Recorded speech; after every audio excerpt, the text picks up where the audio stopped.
Well, Ed, you finally got me behind the camera. I don't know how long you've been after me, but it's been a long time. And recently I had an experience, as you well know, because I asked you to be here to observe part of it. Talk about it if you want to. And that was, currently, I'm retired. However, I volunteer at a animal rescue center that is run by a veteran and his wife, who's a psychologist, and they rescue wolves and birds, dogs, horses, pigs, and a few other of a menagerie of animals. And I found out about it about a year ago, and I was so blessed to be able to find this. And the proprietors, Matt and Lauren, nominated me to CNN's Courageous Network to be interviewed for a commercial that's for veterans. First time I've ever had that experience, and when I accepted, I knew I had to accept this invitation because Ed had first dibs, and you got it, buddy. So that being said, my name is Bill Seale. I live in Ventura, California currently. Been here for 21 years. I'm married. Have 3 wonderful grown kids, and my wife Susan is my hero. I was born in 1952 in Ontario, California, and I was a twin, and my brother didn't make it. And my mother Pauline and my father Bill raised me on their ranch. And my brother Carl and I grew up in the country, if you will, and we learned a lot of things about ranching. It's hard work. We had animals, and you never had to have the veterinary there all the time, but you had to perform certain medical procedures, and it would get expensive. So my dad knew how to do a lot of these, and he taught me. So that kind of sets up the groundwork of where I'm going with this eventually, as far as my military experience. That being said, we lived in Chino till probably 1959 or 1960, and then my dad was, we kept the ranch, and I believe my sister and her husband lived there while we were gone, and we moved to Pacific Palisades, and my mom and dad worked for a very, very wealthy lady, and she raised racehorses, and my dad was her foreman of that ranch and assisted in training them, getting them to races, etc., etc. My dad was tough. He was old school. He truly believed that biblical phrase of spare the rod, spoil the child. And he practiced it all the time. So we grew up in a rigid, disciplined home and had a deep, strong work ethic instilled in us. And I am so grateful for that work ethic today. And I had a few issues around my dad growing up, and not really so much my mom. My dad died when I was 16, and we didn't live in Pacific Palisades / Rusty Canyon for a terribly long time. My dad retired in 1962, and we moved back to our ranch, and that's where I stayed until 1969 when my father passed away. And we moved back to Brea, where my mom was from. And fit right in because I'd been going to Brea all the time to visit my aunt and uncle and my cousins, and a lot of their friends were my friends. So when I went to the high school for the first day, I knew several people already. So that was fun. And I loved athletics. I played football and I played baseball. Wasn't good. I was a bench warmer most of the time, but however, I did get to play, and I loved it. I always aspired to be a professional baseball player. Just couldn't hit Uncle Charlie. Me and my friend Rod Clarida, who's a veteran as well, we were going to go in on the buddy system because we both got drafted, and we always dreamed of being high draft choices. But unfortunately, this one was from the military, and our Uncle Sam, he was number 1 and I was number 5. And at that time, you had to be in basic training by a specific date after you've been issued your draft notice. And I thought I wanted to be a pharmacy technician because my Uncle Joe, who was an Air Force veteran, was a pharmacist, and I really respected that. Plus, he made a lot of money. But that wasn't my dream job as far as the Army was concerned, because that class was filled up and not going to be open until after the date I needed to be in. We tried several, the medic, lab technician. Finally, we hit the jackpot with dental assistant. So that's what I signed up as a dental assistant. And the reason for that is I didn't believe in killing, but I also didn't believe in not serving my country. And my father had died, and I couldn't have done that to my mom. And of not going or standing up against it. Plus, it just wasn't in my genetic code. And so I entered into the Army on April 20th, 1972, and I reported to Fort Ord, California for my basic training. I don't believe it got above 75 degrees the whole time we were there, and that was on the last day of our basic training, I think, and the sun was actually shining, and my mom and my brother came to watch our graduation. And it was a nice time. They got to see a little bit of the military. And then I was off to Fort Sam Houston, Texas, and San Antonio, and we went from that mild, cool temperature, and we landed at Blackline Air Force Base, and it was 99 degrees. But what the kicker was the humidity, and that door opened on that airplane, and it was like a hot, wet blanket hit us. And I didn't fare too well with humidity at first, but ended up, went through the course, had a good time, met people from all over the United States. And that was pretty cool for me because that hadn't happened before. I got exposed to people that I'd never had an opportunity to be with, and that included people of color. And it was a great experience, actually, because they all our drill sergeants broke us down, and we were all bleeding the same color as far as that we were concerned, and we hung in there, and we pulled on the same end of the rope. When I was at Fort Sam Houston, I saw my first overdose of one of our classmates was found in the guard shack with a needle in his arm, and he died. And that just that was a big wake-up call to that type of culture. It just never crossed my mind that I'd ever see something like that, and I did. And it left a lasting impression because I'm allergic to needles, and I knew damn well I'd never shoot up. That being said, we graduated from AIT sometime in August, and I'll never forget the formation and our sergeant calling out the orders, and he waited till the last to talk, to say where the last 11 men were going, and we were going to South Vietnam. And it just a collective bummer went over all of us. We just couldn't believe it. Some of us were married. I wasn't at the time, but it was not fun to get those orders. And I went home, and my mother wanted to know immediately where I was being stationed, and the look on her face when I told her said it all. She went into immediate fear mode, mama bear type thing. And I know it weighed heavy on her while I was over there because it did affect her health. But I ended up going. It was a very interesting experience of how it transitioned out, where I went from dental assistant to medic.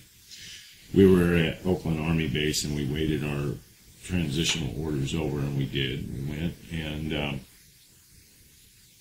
we landed in Saigon. I can't remember the camp. I think it was Camp Kelly, but I couldn't tell you now. And there was a distinctive odor when you opened that door, because it smelled like it was right next to a dump, the door being the airplane door, and it was hot and humid. And when we got there, we reported in, and we were told we would be assigned duty stations shortly. Well, 1 week turned into 2 weeks, and after the first week, my buddy Tom McGivern and Larry Spencer and I were down at the personnel office, literally, every morning after formation and detail and after lunch. In that personnel officer's face every day, politely but firmly wanting to know where we were going to be getting our orders, or where we were going to be sent. So after about 2 weeks, we walk in after lunch one time, and he's got a big smile on his face, and he says, "Boys, I've got your orders. But you get a choice.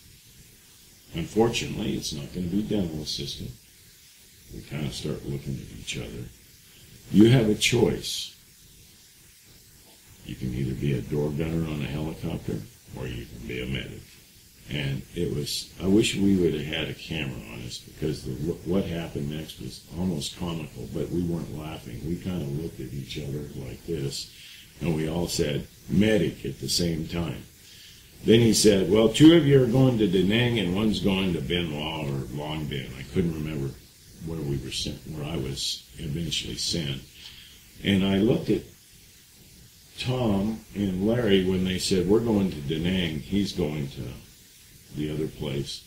And I said, "Tom, who gave you permission to choose for me?" He says, "Your mom would kill me if she knew that you were going to Da Nang and you had a choice." Tom stopped off at my house before we went to Oakland Army Base, and he got to meet my mom. And he understood real quick how concerned my mom was about me going to Vietnam.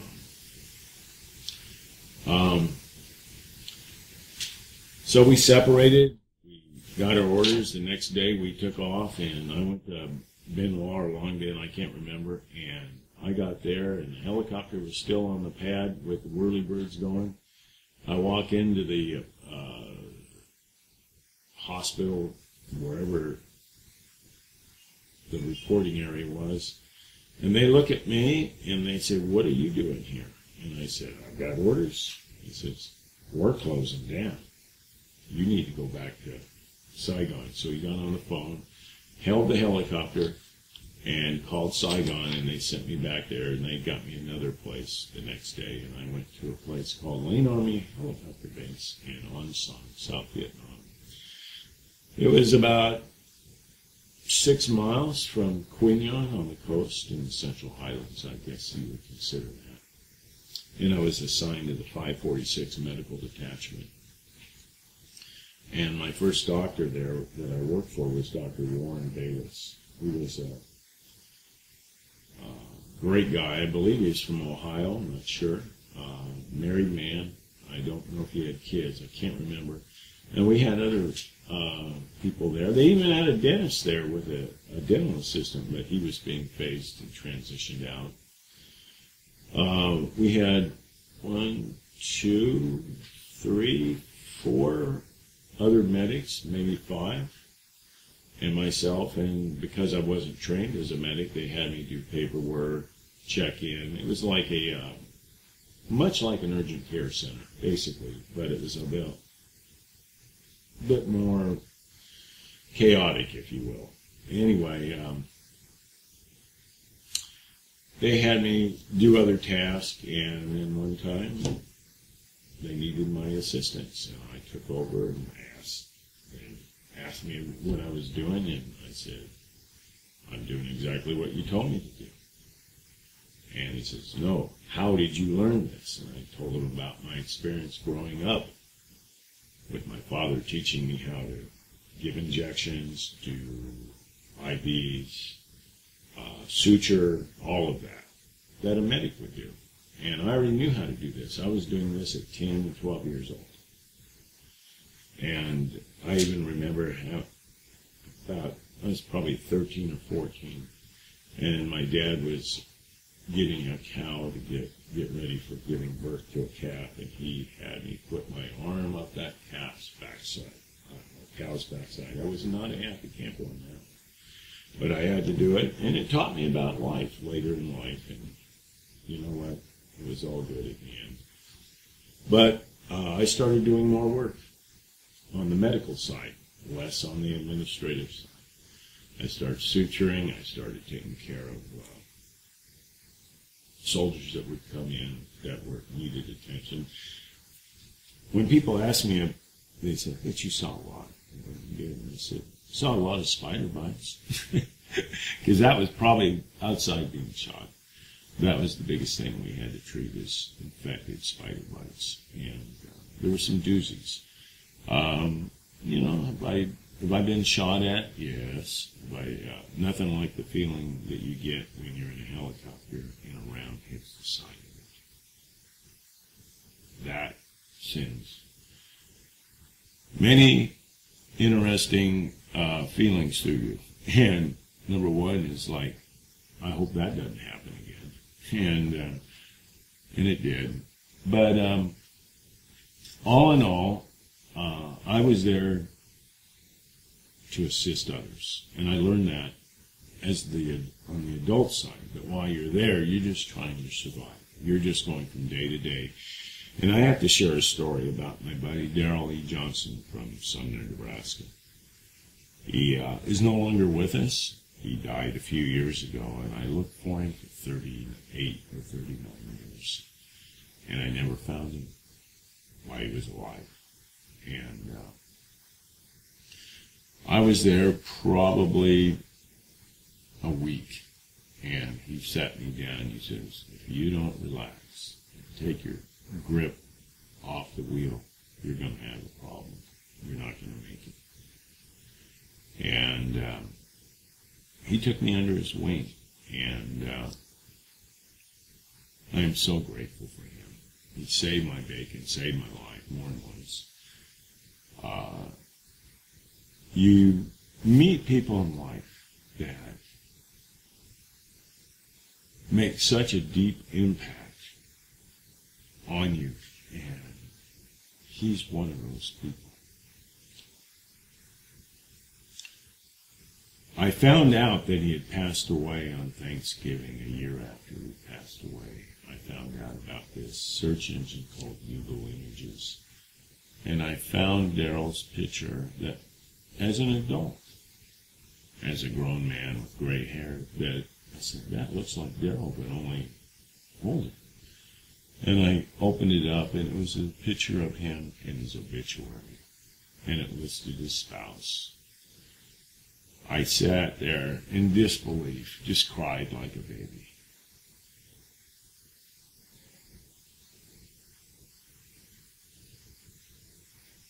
It hurt, knowing I missed him by about a year. What I did next was something I normally wouldn't have done, is I looked his wife up, and I called her. And Patricia answered the phone, and I said, "Is this Patricia Johnson?" And she says, "Yes." And I said, "I believe I was stationed with your husband. I believe his name is Darrell E. Johnson from Sumner, Nebraska." And she says, "Yes, that was my husband. And what, and your name again?" And I shared my name, Bill Seale. And there was a long pause. It seemed like forever. And she says, "You're Willie P."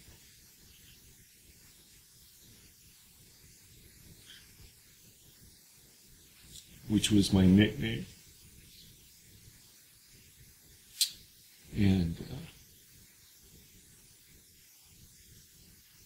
we both cried. I immediately knew that he had spoke about me to Patricia. She went on to share with me that you were one of the most impactful people in his life because you were so positive, and that you talked to him like a true friend, even though you were only 19 or 20 when you knew each other, but you guys had an inseparable bond.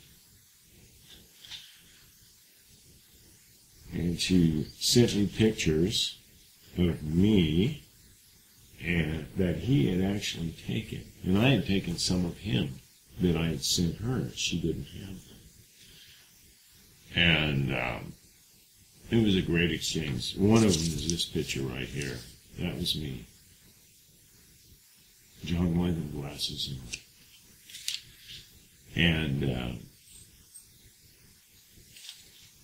one of the, I don't have really regrets as far as the Vietnam thing goes, but I just wish I would have found it before he passed away. And he passed away literally from a fluke that he got while he was in Vietnam.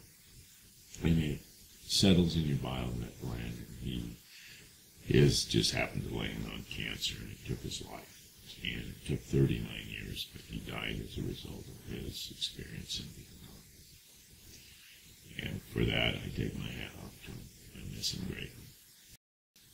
And when I came home after Vietnam, I left, after the ceasefire, I should say. I guess I'm jumping ahead because I want to share a story about my friend Bobby Frakes. He was, worked in the helicopter,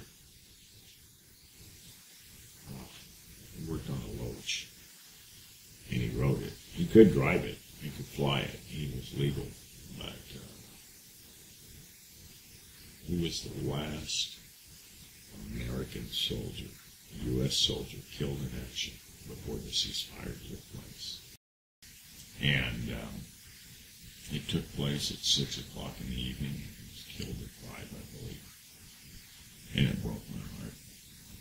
Bobby was a character. He had a dog.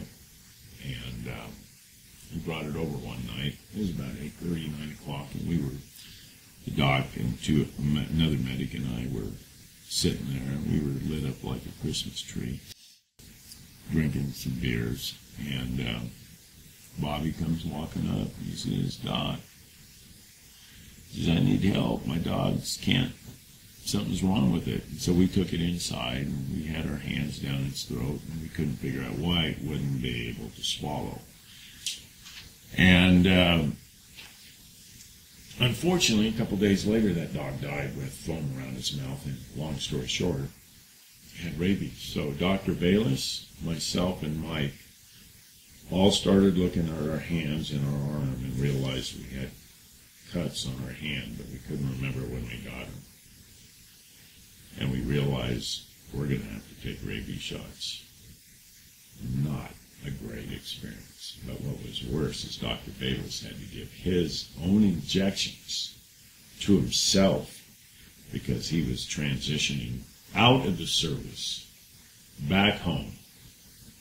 And he had to do this himself. And those shots, those were painful. Anyway,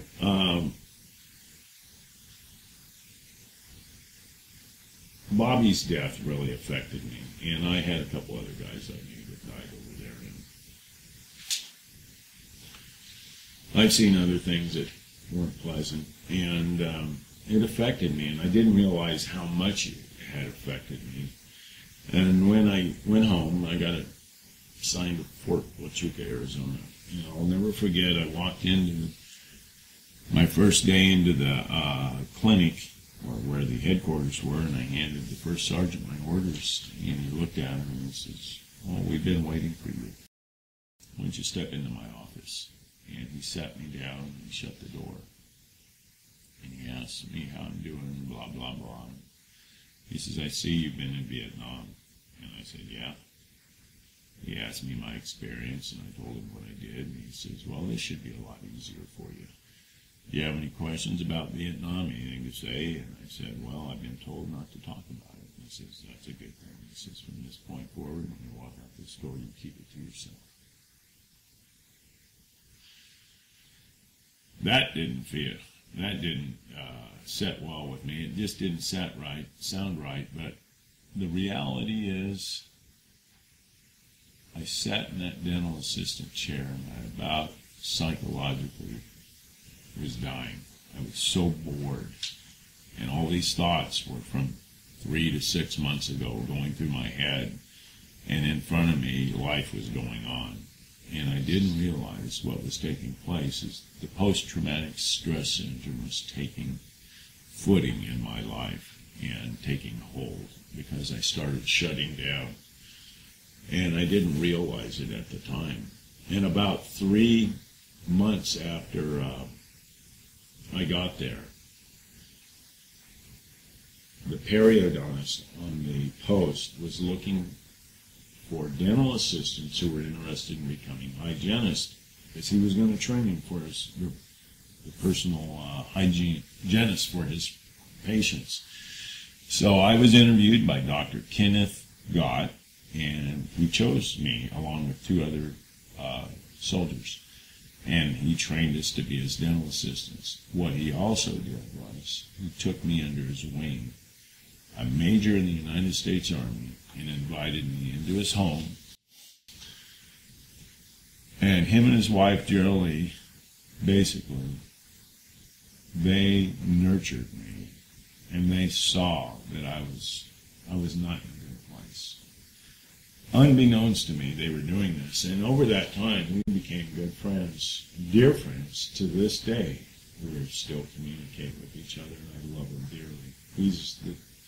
He's another person that has made an impact in my life to be a better person, to be the best that I could be. He was a big brother and a father figure rolled into one, just like Daryl.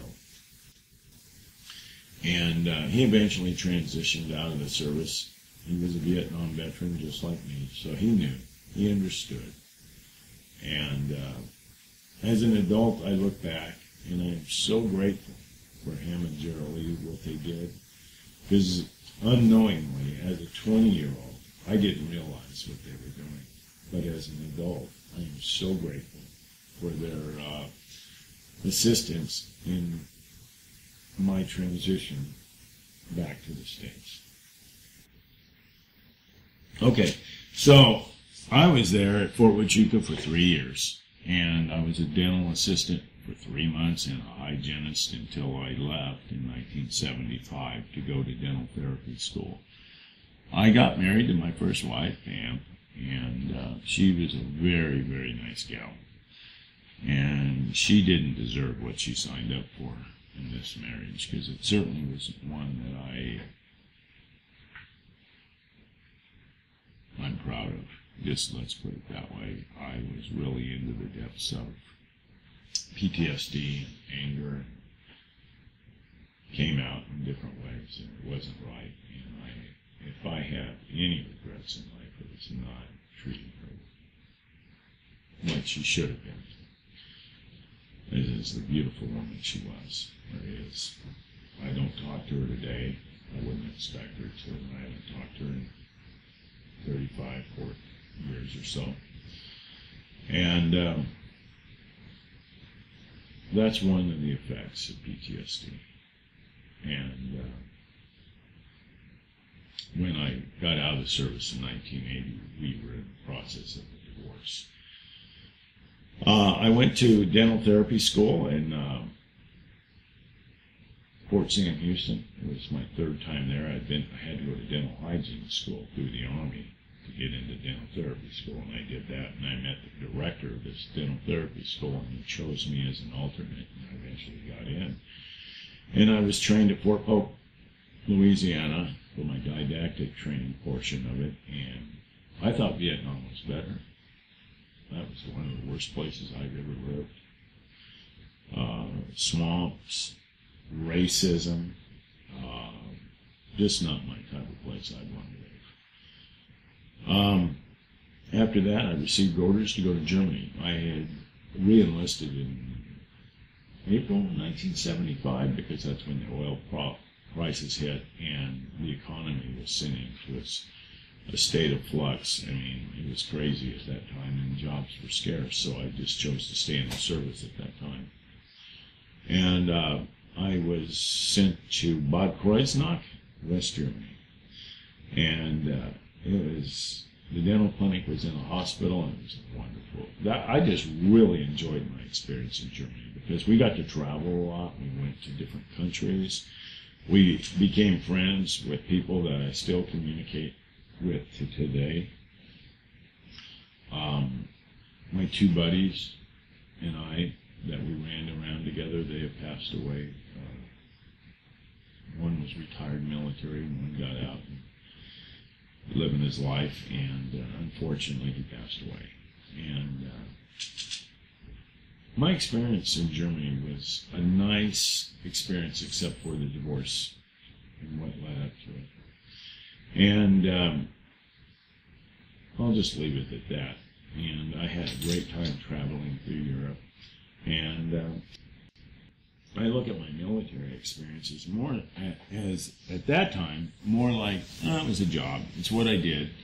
And I didn't think much aspect of it from the patriotic view, serving your country or service, because I wasn't really into that consciousness of service. I was just there, and it was an experience I was just kind of going through. And when it came time to get out of the service, I didn't do a very good job. I wasn't grounded, I wasn't disciplined, I had a really hard time transitioning out. I became an alcoholic, basically. That's what I did. I drank way too much, extremely at times, and I'm not proud of that. It's just my experience, trying to drown the pain and the anger. And finally, I got somewhat on grounded footing and went to work and met Susan about 4 years after I got out of the service. And Susan is my wife of nearly 35 years. And I kind of fell into sales at that point, and that's what I did for the next 30 plus years while we were married, and that's what I did, and I enjoyed it. I had to force myself because I had to get out of the shell somewhat and push myself, and it was good therapy to do that as I look back, because it was probably the best thing I could have done for myself, to put myself out there. But what I wasn't doing was dealing with what was causing the anger issues, and I wasn't dealing with the frustration, I wasn't dealing with the nightmares I was starting to have.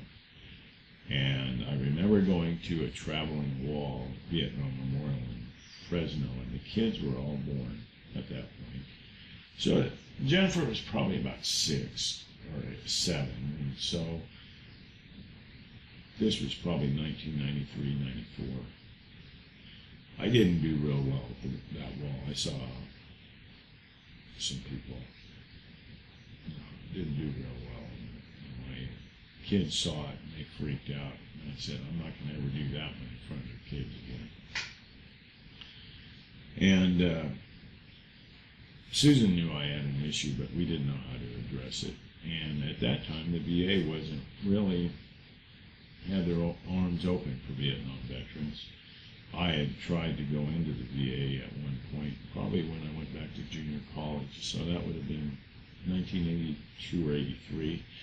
And basically they laughed at me because I only served less than a year, actually, in Vietnam, and they were World War II veterans, and these guys served 4 or 5 years, and they laughed at me, but they didn't realize the magnitude that a Vietnam veteran was subject to. I don't really think they understood at that time.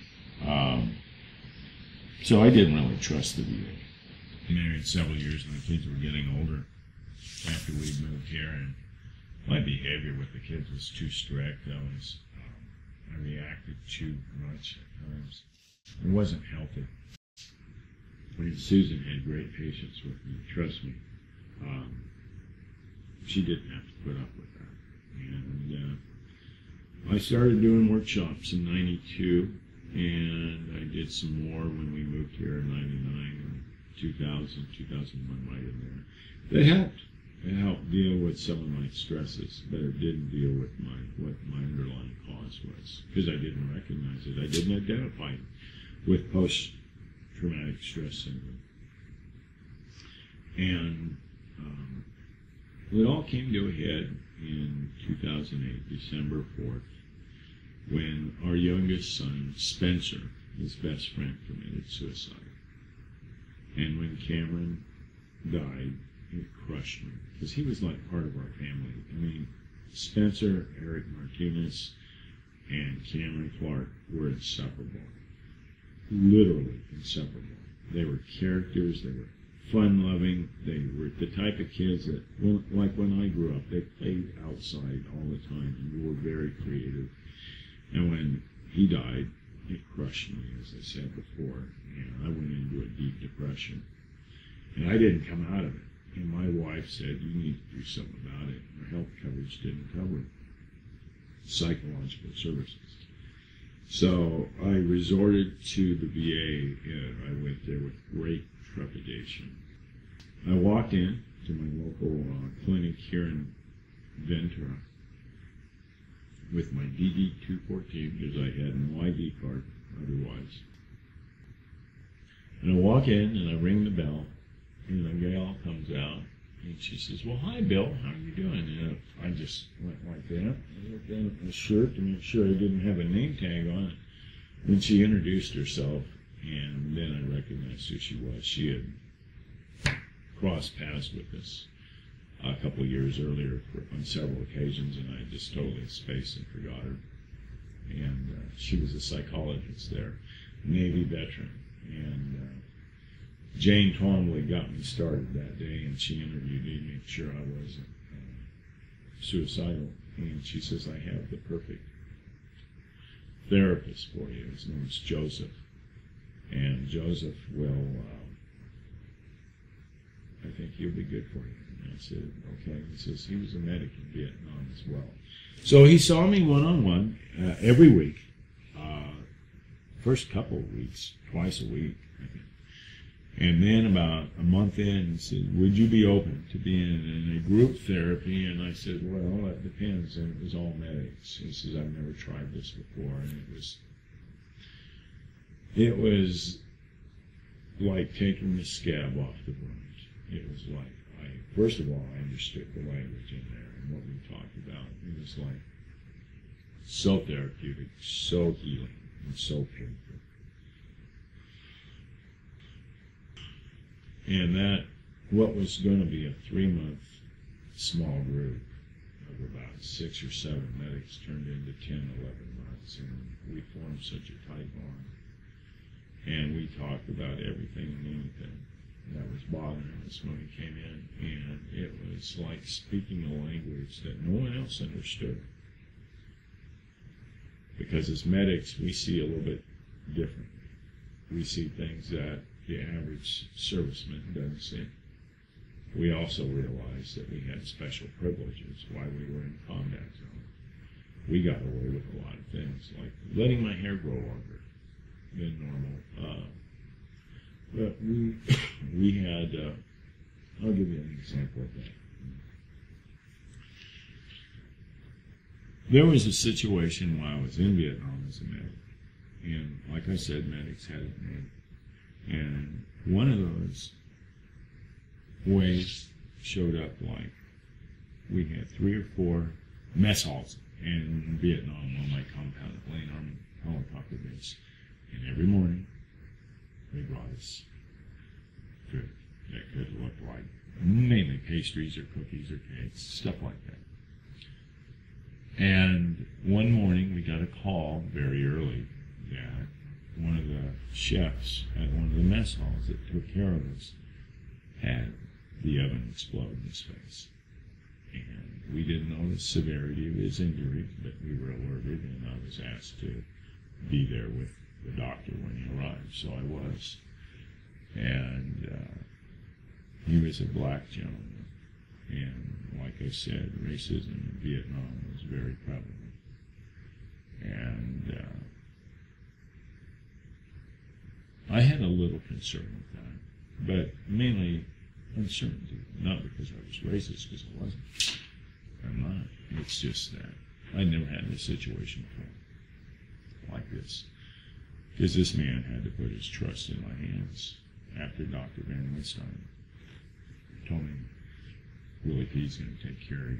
You're going to be in here every day. He's going to change your bandages. He will let me know when I'm here, when you're here, and I'll check your progress. You're in good hands. He will take care of you. When he came in, his mustache had been singed off, his eyebrows, his eyelashes, and part of his hair. So he shaved his head, I believe.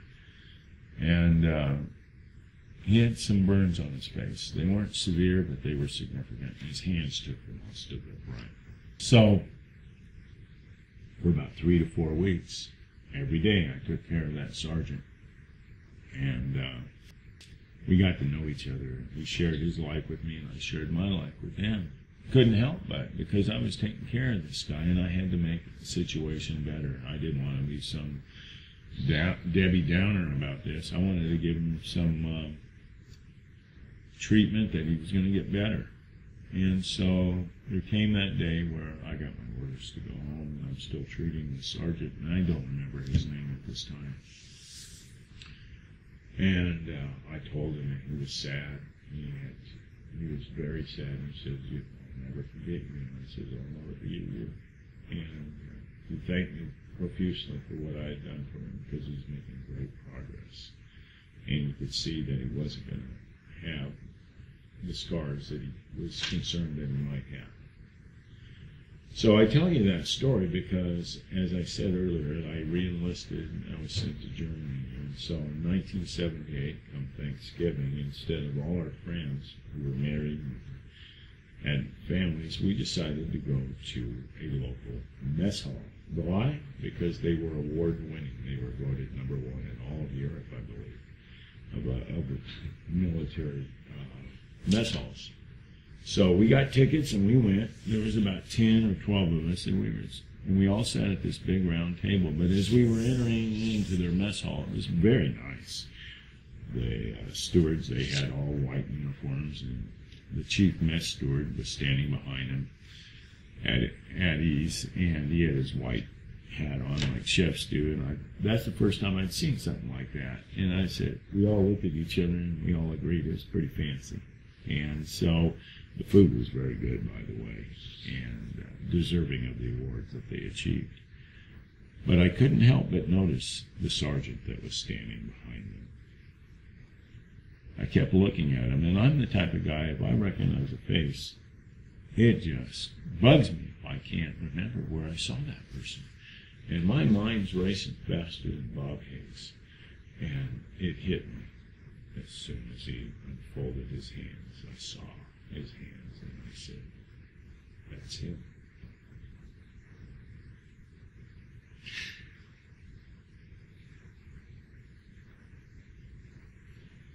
At the end of the line, I asked this service, the last guy serving me, if he was with the mess steward over here. He says, is everything okay? I said, no, everything's fine. I just want to say something to you. I introduced myself and just said Sergeant Seale, and explained what we were doing here. And I just wanted to tell him, ask him. I said, you served in Vietnam, didn't you?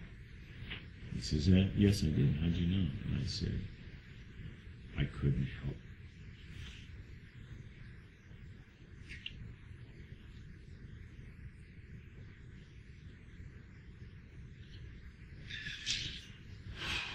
I couldn't help but notice your hands. They've healed well.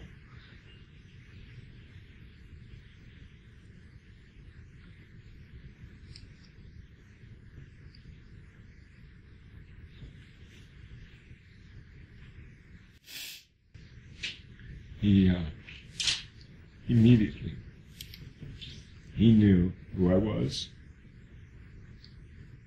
And just like me right now, tears started coming down his cheeks.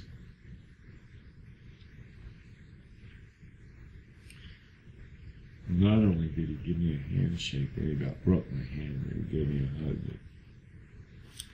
of great gratitude and appreciation. This time, my friends are observing this. And they've sat down at the table by this time. And I come back and I sit there, and it's obvious that I've been teared up. And my friends wanted to know about what happened. And I said, he was a patient of mine in Vietnam. And they said, what do you mean, a patient? See, none of my friends knew what I did, except my wife. I never talked about it with them. They didn't know I was a medic. They always thought I was a dental assistant. I never let on. And they were stunned after that sergeant came over and bragged on them, letting them know. Because I never talked about it. I never would talk about my exploits with anybody. Because it kind of goes back to that first day in the sergeant's office. Just keep it to yourself. No one wants to hear about it. And that's the way I kept it. And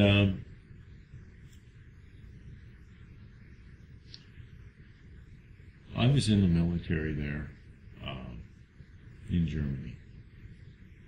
And I was awarded the Bronze Star. Not from being in Germany, but from my experience in Vietnam.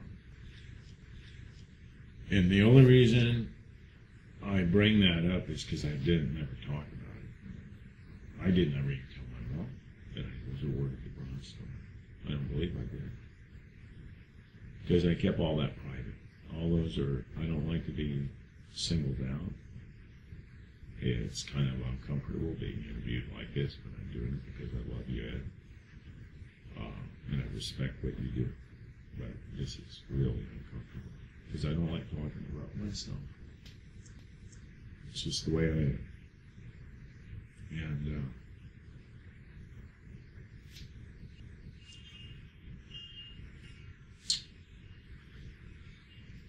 when I was,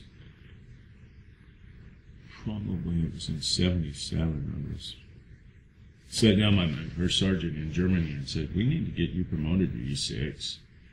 And I said, well, I'm trying. I'm going to college, taking college credits. He says, review this. And I just said, well, you might want to check maybe some awards, maybe, because I was told I was being put in for the Bronze Star when I left Vietnam.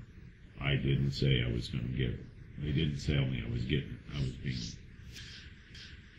going to be awarded it.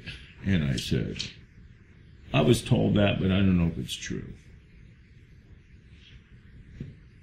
Try that.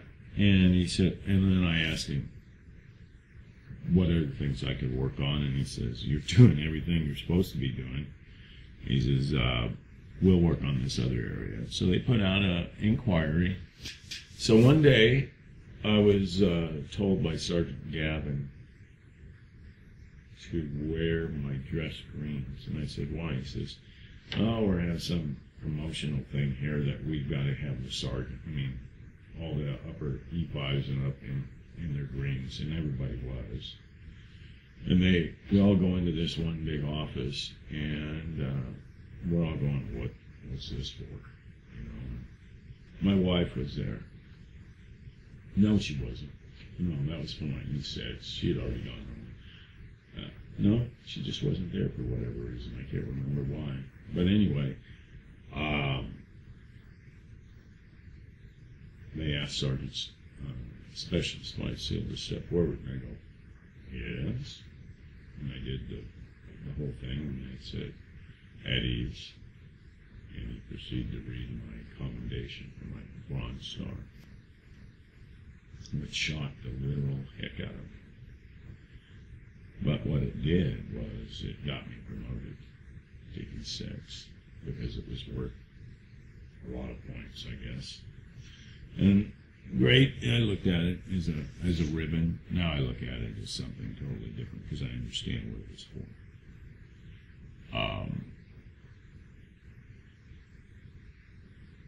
Anyway, that being said,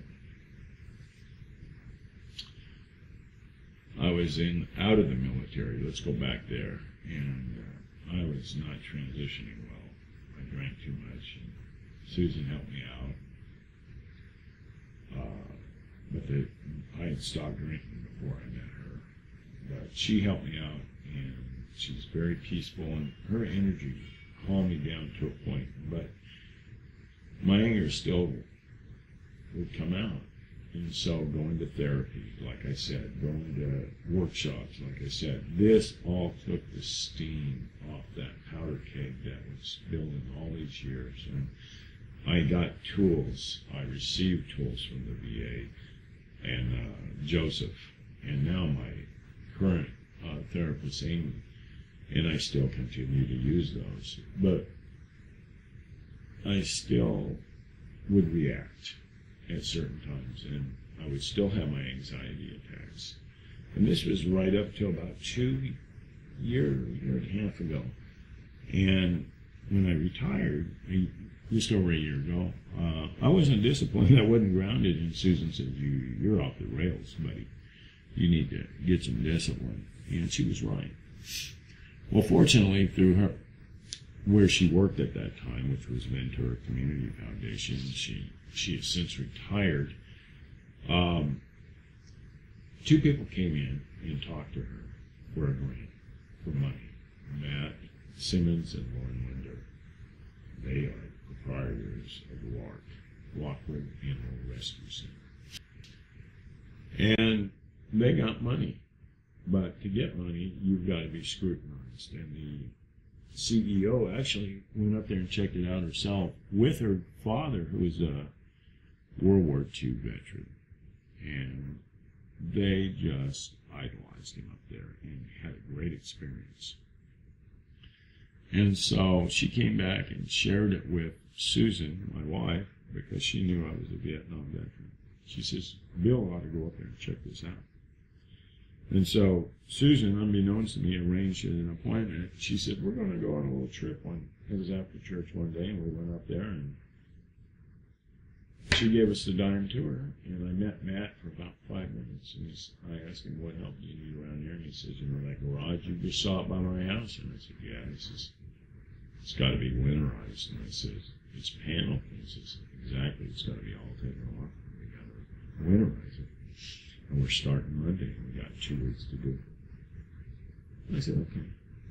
I chewed on it for about 5 minutes after we left. And I told Susan, I'm going to come up and help. Something just speaks to me. Now, mind you, in 1969, I promised myself I would never work on another wage again, because I hated the work. And when my father sold the place, I couldn't be happier. Lesson number 1, don't ever say never. So that opportunity has allowed me not only to heal and bring down the levels of my anxiety. I still have it, but I have tools that show me that I can be calm in a situation. And I'll tell you why. They have wolves, they have birds, they have dogs, they have pigs, they have horses, and they have a myriad of other, like an Arctic fox and coyotes. Slow and deliberate movements are the orders of the day on that compound when you're inside an enclosure within one of those animals, because you don't know how they're going to react, especially the wolves and the birds. And it's all based on energy. I've dealt with the wolves a little bit, not a whole lot. I feed them on occasions, help out with that.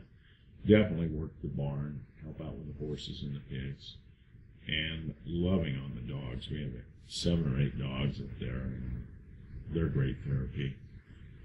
All were rescued. And then what happened after I started working there, volunteering, about 6 weeks afterwards, the person that was handling the birds left, and they asked me if I would come and commit to working with the birds, and I said, sure. What I didn't find out until later, there's most everybody that comes there doesn't want to work with the birds. They're more afraid of the birds than the wolves. Who would know that? Who would have thought? But I can understand why after walking into the macaws cage. what their fears were after that. But other than that, it took me about 2 months before those birds would really even come up to me, because my energy was up here and it needed to come down here. even though I was practicing deliberate and slow steps, it took a while for that equilibrium to take place. And after Christmas, I came back and I started noticing that birds would start coming up to me. But they wouldn't let me touch them, but they would come up to me. And then it was allowed, when they put their head down, that's a signal for them to pet their heads, and I would do that, or scratch under their wings, or whatever. And eventually it went from 1 bird to 2 birds to 3 to 4 birds. And that's about the extent of the birds that I have now that will actually climb up on me. All of them will come up to me, even the macaws. I have bonded with one especially, and her name is Ditto. And Ditto at first was very standoffish. She was passive aggressive and would attack me at times. And at some point, that shifted. And eventually, she came to land on my hand one day. And we became close in that it's just like having that relationship with a dog, where they get your heart and it's theirs forever. Well, I felt that way about Ditto. And when I'm feeling anxious to the point where I need grounding, I'll go get me some Ditto love. I'll just go in there and she'll come to me and I'll just embrace her.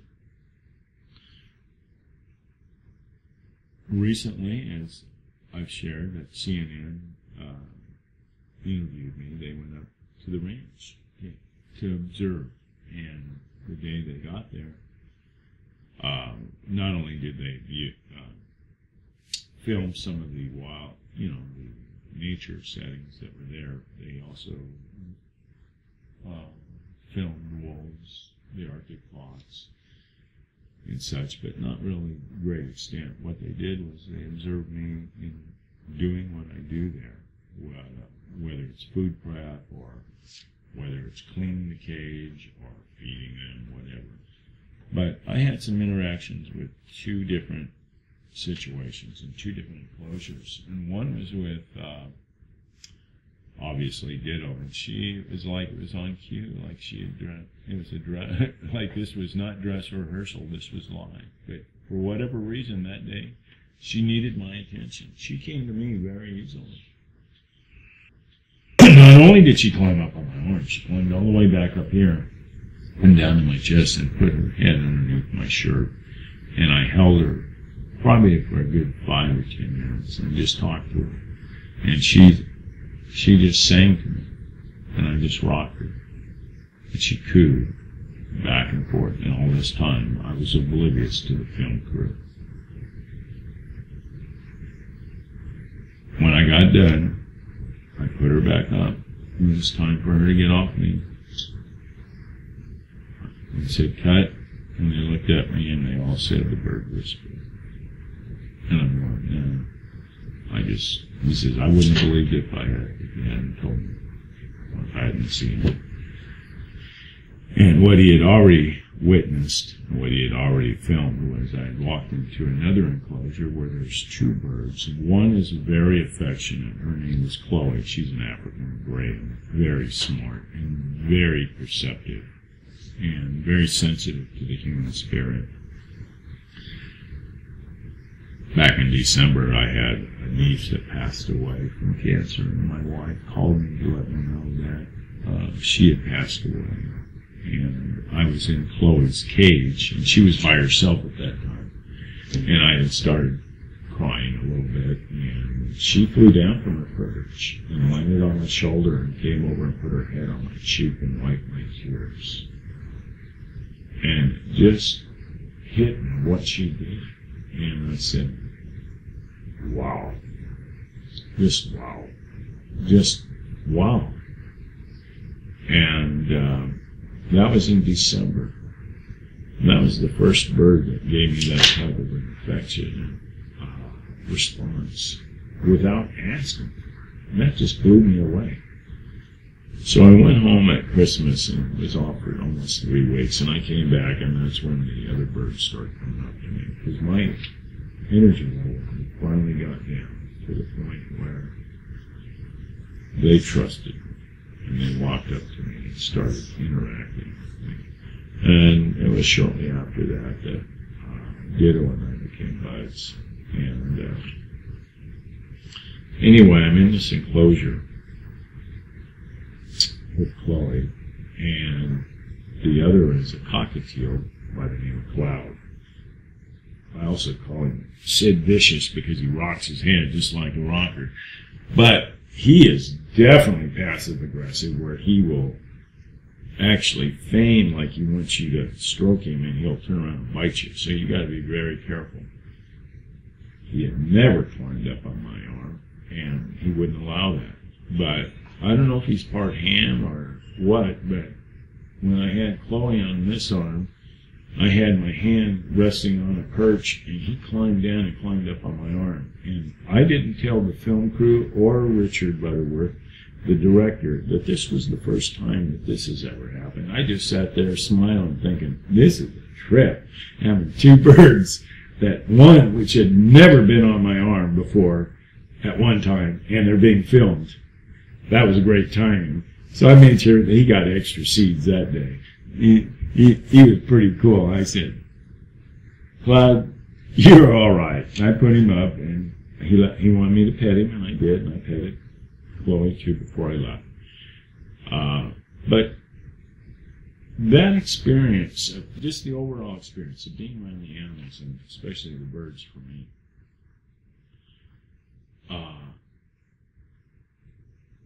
has taken those symptoms of PTSD and made it more manageable. They haven't left. It hasn't gone out the door and said goodbye, Bill, because they're still there. But I went from 2 to 3 anxiety attacks a week to I've had like 4 in a year, a little over a year, and that's it. And so I have to say that's a direct result of my experience of working with the animals and the birds. And I urge any veteran to go out there and do the same. I don't care what age you are. Whether all you can do is pick up the experience will change your life. And that being said, it worked for me. And not only did the animal therapy is part of it, you work with other veterans that come there as well. And you have that bond.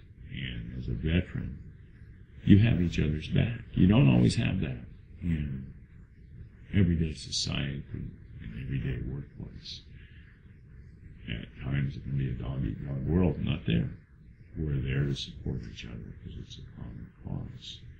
And that's part of the healing process, that we don't have to worry about getting ahead. Is that guy going to screw you or try to get ahead or whatever? That doesn't happen there. If it does, it's quelched immediately because it's not part of the program. It's part of the healing process of how they handle this. And Matt and Lauren do an excellent job with that. They work your ass off. You're tired when you go to bed. You get better sleep most of the time. And for me, that's been a great experience. And I will continue to do it as long as this 66-year-old body holds up. So one of the experiences that I had during the filming of this CNN Courageous Network opportunity was the cameraman, Daniel. Daniel is from Britain, and he lives in Los Angeles now, and he's independent and goes and works for different people at times. But he happened to get this assignment. By the way, every one of the crew members that did this assignment, not because of me, but because of I believe it was more of the LARC experience as well. They hadn't been on a shoot like this in a long time. They were very, very impressed. They were very happy to be able to do it and felt very privileged, not just because of me, but because of what the whole purpose of this is that this is a program to help people like myself and other veterans. And it's just a wonderful experience. But what Daniel asked me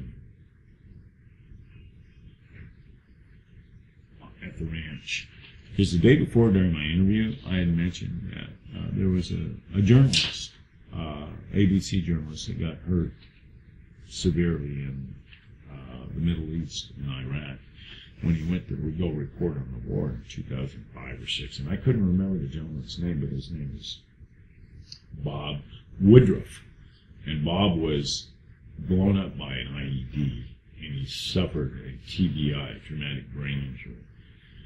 And after he recovered to the point where he could go back to work again, his first journalistic venture, I believe, was doing an investigation or an expose on how the retrained Iraqi veterans were being treated at Walter Reed or wherever, Bethesda, wherever they were at.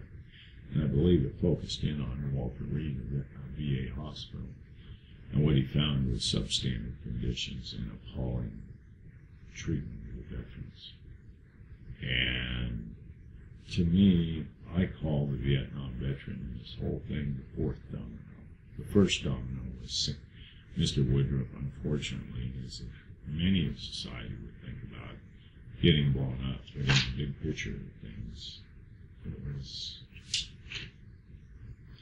it was the first domino to fall. Let's just call it that way. The second domino was his expose in revealing the substandard treatment that our return veterans were receiving. And what you have to realize, that's the way it was everywhere. Not just in Walter Reed. It was at Long Beach, it was Los Angeles, it was everywhere. And the Vietnam veterans were not getting treated like they were supposed to be treated. They were getting that same substandard treatment being denied claim after claim, saying that Agent Orange had never been a factor in their poor health. So the second domino, as I said, was the Iraqi veterans being exposed at Walter Reed. The third domino was the immediate response by the VA to get an upgrade in their system to start treating these veterans like they should be. It was a slow and arduous process, but it did take place to the point where the Vietnam veteran was now welcomed by the VA and get services. That was a long time. I left in 1973, and this is 2007 or 8 when this took place. And these upgrades, and the fourth domino was the Vietnam veteran being recognized and getting allowed to come back and get the proper treatment that we should have done a long time before. In talking with Daniel, the reason I bring up Bob Woodruff is that Daniel is his personal cameraman for his shoots, and he still continues to this day to go out and do his journalistic reports. What Daniel told me was, because of that experience of him being blown up by an IED in Iraq, he suffers from tremendous survivor's guilt. And that I can relate to. For 40 years, I suffered with survivor's guilt. Until I got to a point of self-realization that everything happens for a reason, and I took responsibility for my life, and realized that I was there for a reason. I was there to hold the man who was suffering. The hand of the man that was suffering was taking his last breath, or whatever the situation was. I was there to be of assistance to other veterans, man or woman, and once I realized that weight, that dark shroud of survivor's guilt fell to the ground. And today, because of that, I am grateful. I am eternally grateful that I had that experience, because it made me who I am today.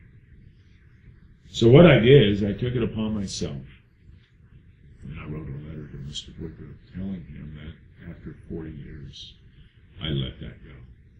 And I told him that what happened, and as tragic as it was, and sad and possibly as disfiguring it was to him, that he is a hero to many a Vietnam veteran, because I've sat in a therapy room with a room full of veterans from all branches of the service who were in all agreement that it was the Iraqi veteran that got us back into the VA and to get us recognized, to get us disability.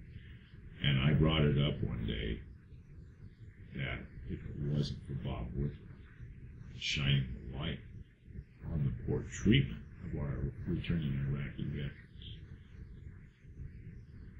I don't think this would have happened in the time it would. As we all know, truth comes to the top. And that truth was exposed. And to Mr. Woodruff, this Vietnam veteran is eternally grateful for your active service and your courage to speak the truth. Thank you for taking the time to share your story, Bill. I'm so delighted after so long. You're welcome, Ed. It wasn't as painful as I thought it would be. Good, good. And thank you so much for your service to our country. Oh, thank you, sir. I appreciate it. Thank you for having patience with me. You've been only after me since forever.